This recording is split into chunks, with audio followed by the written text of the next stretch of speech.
Hi viewers, welcome to the session Policy, Legal Framework and Institutional Arrangements for Proposed EIA in India Part 1 of the course Environmental Impact Assessment for Environmental Health. We know till now that economic development in developing countries has focused on immediate economic gains, and as a result, environmental protection has not been prioritized. The reason for this is because economic losses from environmental degradation often realized only long after the economic benefits of development has been realized. The lack of environmental concerns in development and planning processes and detrimental impact of economic development activity has led to the advent of environmental impact assessment, popularly known as EIA processes. The basic purpose of these EIA processes is to provide information to the decision maker and the public about the environmental implication of proposed actions before any decisions are made. Now we know that EIA process has become the most common institutional mechanism for integrating environmental consideration into national socio-economic planning. It is an analytical tool for assessing development programs which have an adverse effect on environmental or on human health. It has also become a crucial tool in guiding policy choices and has helped to create an environmental awareness amongst agencies involved in project implementation. The system of EIA has the capacity to minimize potential environmental damage or even prevent the occurrence of such problem at the preliminary stage of project formulation. The EIA reports cover the impact of development projects on ambient air and water quality, land degradation and ecology. For furthering transparency in the project appraisal process, significantly public hearing has been made mandatory for critically polluting activities. So, in recognition of the importance of public education, relevant project document and EIA reports are now made available to the public at designated places and through newspaper insert. Suggestions made by the publics are incorporated in the project design whenever possible. If we look at the provision made in the Constitution of India, we will find adequate provision for protection of environment and forest. For example, Article 47, it provides for protection and environment of health. Article 48A is directed toward protection and improvement of environment and protection of forest and wildlife. Article 51A says it is the duty of every citizen to protect and improve the natural environment. Following the United Nations Conference on Human Environment, which was held in 1972 in Stockholm, a constitutional amendments inserted relevant provision for environmental protection in Constitution in Part 4, Directive Principle and Part 4A, Fundamental Duties. In India, if you see, EIA evolved in the late 70s when the Planning Commission requested the then Department of Science and Technology and subsequently Department of Environment to examine river valley projects for their environmental impact. Thereafter, the Ministry of Finance, Department of Expenditure made it obligatory for the Public Investment Board to adequately deal with the environmental aspects and cost of such measures for all development activities. The Environmental Protection Act 1986 has made environmental impact assessment mandatory. The EIA was made mandatory requirement under Environment Protection Rule 1986 with the objectives: number 1, predict the environmental impact of project; number 2, find ways and means to reduce adverse impacts; number 3, shape the project to suit local environment; and 4, present the predictions and options to the decision makers. A significant notification after that by the Ministry of Environment and Forest in 1994 makes it statutory for an EIA study to be conducted for almost all developmental activities, small and large, which must be evaluated and assessed by an impact assessment agency, Ministry of Environment and Forest, which may consult an expert committee if deemed necessary. In India, the formal legal framework governing the EIA process was brought about in the form of EIA notification in 1994, which was enacted under Environmental Protection Act 1986. The 1994 notification was amended several times in a span of 11 years before the EIA notification of 2006 replaced it. The salient provision of the notification were: environmental impact assessment was limited to 30 activities. Only the central government was empowered to appraise the projects. Two-stage clearance was provided for site-specific projects. Public hearing to be held only if required, and a time limit was fixed for making decisions on the proposal for environmental clearance. If we talk about EIA notification 1994, on 27th January 1994, the MOEF notified mandatory EIAs under Rule 5 of the Environmental Protection Rule 1986 for 29 designated projects. After amendments, now 30 activities. This is the principal piece of legislation governing environmental impact assessment. Following the notification, the ministry constituted 5 expert committees to cover industry, mining, river valley, thermal power and infrastructure. For example, port and harbors, highways, airports and miscellaneous projects. These committees consider cases from a technical angle, and in many cases, site visits are made for appreciation of ground realities. The recommendation of the expert committee are then processed by the Impact Assessment Division of Ministry, and final decisions are made regarding environment clearance. As per the notification, no development activity can be taken up unless the conditions stipulated under the respective environment and forestry clearance have been complied with. The Act was amended on 10th April 1997. In this amendment, the process of environmental public hearing was introduced in environmental clearance. The next amendment was on 30th June 2002. In this amendment, pipeline and highway projects are exempted from EIA, but conducting public hearing was mandatory.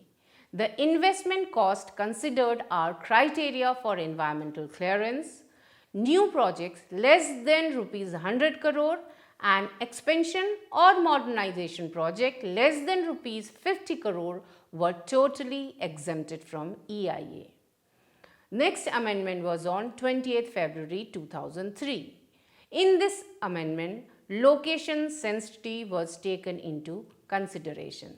Next amendment was on 7th May 2003. In this amendment, river valley projects including hydropower project, major irrigation projects and their combination including flood control project, except projects relating to improvement work including widening and strengthening of existing canal with land acquisition up to a maximum of 20 meters on both sides put together along the existing alignment provided, such as canals do not pass through ecological sensitive areas such as national park, sanctuaries, tiger reserve and reserve forest. Next amendment was on 4th August 2003. In this amendment, every project proposal to be located in a critically polluted area within a radius of 15 kilometers of the boundary of reserve forest, ecological sensitive areas, which include national parks, sanctuaries, biosphere reserve, and any state shall require environmental clearance from the central government. Amendment on 22nd September 2003. In this amendment, no public hearing was required for offshore exploration activities beyond 10 kilometers from the nearest habitated villages boundaries, gothans and ecologically sensitive areas such as mangroves within a minimum area of 100,000 square kilometer, corals, coral reefs, national parks, marine parks, sanctuaries, reserve forests and breeding and spawning ground of fish and other marine life. Amendment on 7th July 2004. In this amendment, EIA becomes mandatory for construction and industrial estates. Amendment on 4th July 2005. The amendment provides that projects related to expansion or modernization of nuclear power and related projects, river valley projects, ports, harbors and airports, thermal power plants and mining projects with a lease area of more than 5 hectares could be taken up without prior environmental clearance. Now coming to the EIA notification 2006. The EIA 2006 is an outcome of the report of the Govindarajan Committee and financial assistance from World Bank and suggestion for the review and revival of the existing EIA norms in India. In 2006 notification, it became mandatory for all new projects or activities on expansion or modernization of any existing project or activities and any changes proposed in the existing product mix in an existing manufacturing unit included in the schedule beyond the specific range to seek environmental clearance from the central government or state government as the case may be. According to this, the project will go to the state for clearance depending upon the size, their capacity, area instead of based on investment. As we have seen earlier, it was based on investment. Amendments on 22nd December 2014. In this amendment, exemption of industrial shed from requirement of environmental clearance under the provision of EIA notification 2006 was made. The matter has been further examined in the ministry and the clarification which was issued was that the word industrial shed implies building, whether RCC or otherwise, which is being used for housing plant and machinery of industrial unit and shall includes godowns and building connected with the production related and other associated activity of the unit in the same premise. The list of projects requiring environmental clearance from the central governments are number 1, nuclear power and related projects such as heavy metal plants, nuclear fuel complex, rare earth.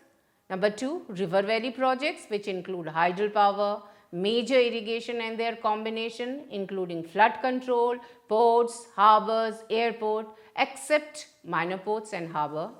Petroleum refineries including crude and product pipeline, chemical fertilizer whether it is nitrogenous, phosphate other than single superphosphate, then pesticides, petrochemical complex both olefinic and aromatic and petrochemical intermediates such as DMT, caprolactam, LAB etc. and production of basic plastic such as LLDP, HDPE, PP, PVC etc.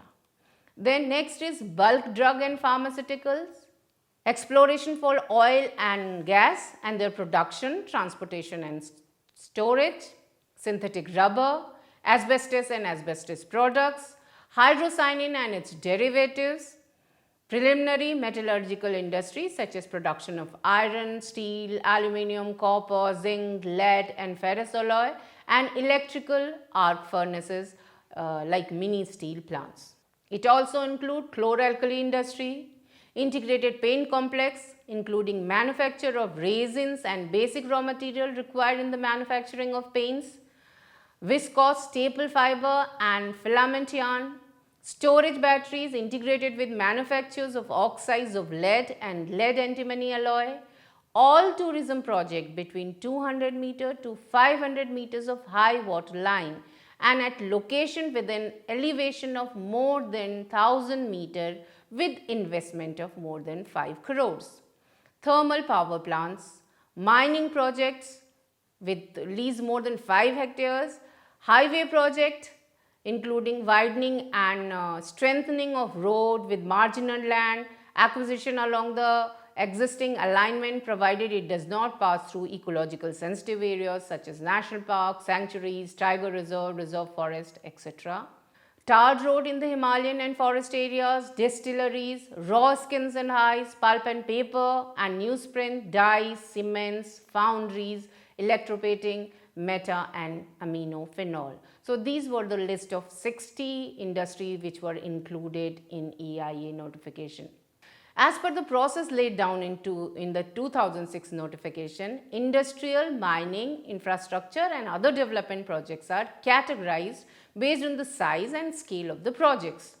Projects such as coal mines above 150 hectares and thermal power plant TPP above 500 megawatt are category A projects and appraised at the central level. Smaller projects such as non-coal mining projects below 50 hectare and river valley projects below 50 megawatt are category B project and appraised at the state level. The category B projects go through a process of screening where the state level expert appraisal committee SEAC determines if a project requires an EIA report or not. Accordingly, projects which require an EIA are called category B1 projects and projects which do not require are called category B2 project. The project proponent are then required to prepare a draft EIA report based on the terms of references given to them by an expert appraisal committee EAC at the central and SEAC at the state level. This is followed by a public consultation in which the affected people are allowed to voice their opinion regarding the project. Thereafter, all documents are appraised by the EAC or SEAC. The EAC or SEAC, as the case may be, may then either reject the proposal or grant an environmental clearance EC to the project. On 23rd March 2020, the Ministry of Environment, Forest and Climate Change MoEFCC invited comments on a new draft EIA notification. The draft notification, which seeks to replace the earlier 2006 notification, was made open for public comment for 60 days. However, since the period for public comments coincided with the national lockdown in lieu of the COVID-19 pandemic, several environmental groups demanded for the comment period to be extended. Now, the MoEFC has extended the time for public comments. Once the public comments are received, the MoEFCC will take them into consideration before finalizing the draft notification. As per the recent amendments to the Environmental Protection Rule of 1986, made on 18th March 2020, the validity of all draft notification has been extended to 725 days, 12 instead of 545 days, thereby giving the MoEFCC 725 days to finalize the draft notification. So, to conclude the session, in this session we have learned that EIA in India is mandatory analytical tool for assessing development program which have an adverse effect on environmental or on human health. By responding to the need to integrate environmental and development decision making processes, EIA has contributed to the economically efficient, socially equitable and responsible environmental management. The tool has also been praised for its mandatory provision by the public for public input. A number of guidelines and bodies have been established by the MoEFCC to implement and enforce EIAs. If we see in India, the formal legal framework governing the EIC process was brought about in the form of an EIA notification in 1994, which was enacted under Environmental Protection Act 1986. The 1994 notification was amended several times in a span of 11 years before the EIA notification of 2006 replaced it. 2006 notification has also undergone changes over the years. There have been exemptions from public consultation given to the certain category of the project, increase in the validity period of an EC, and even attempts are made to streamline and quicken the process of granting EC. Despite that, the 2006 notification has continued to be used by project affected people and non-governmental organizations in order to reduce the social and environmental cost of projects, and on 23rd March 2020, the Ministry of Environment, Forest and Climate Change invited comments on a new draft EIA notification, and the draft notification, it seeks to replace the earlier 2006 notification. Thank you.